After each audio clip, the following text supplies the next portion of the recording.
The Myth of Normal, for example. It's called Antifragile. And it is Things That Gain from Disorder by Nassim Taleb, the author of The Black Swan.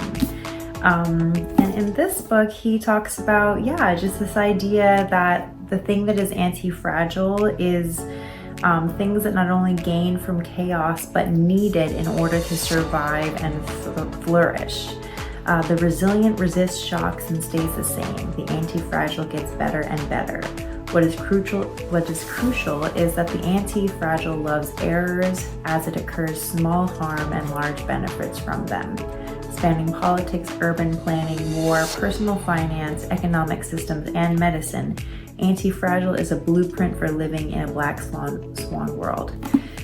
And I guess a black swan event, I don't know. Black swan event is kind of like a really bad thing that can happen as far as I understand it, but that's kind of a fluke in it happening.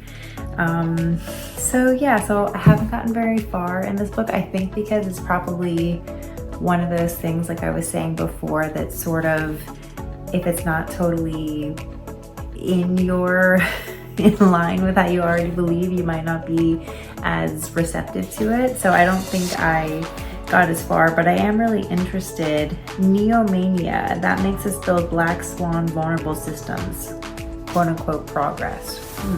An annoying aspect of the black swan problem, in fact, the central and largely missed point, is that the odds are rare events that's simply not computable. We know a lot less about 100-year floods than 5-year floods. Model error swells when it comes to small probabilities. The rarer the event, the less tractable and the less we know about how frequent it occurs. Yet the rarer the event, the more confident these scientists involved in predicting, modeling, and using PowerPoint and conferences with equations and multicolored backgrounds have become. Fragility is quite measurable, risk not so at all, particularly risk associated with rare events. Okay, so something also about rare events.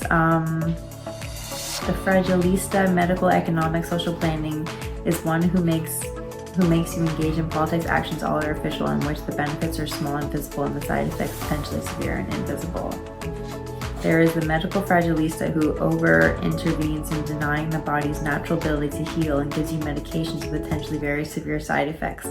The policy fragilista, the interventionist social planner who mistakes the economy for a washing machine that continuously needs fixing by him and blows it up. The psychiatric fragilista who medicates children to improve their intellectual and emotional life.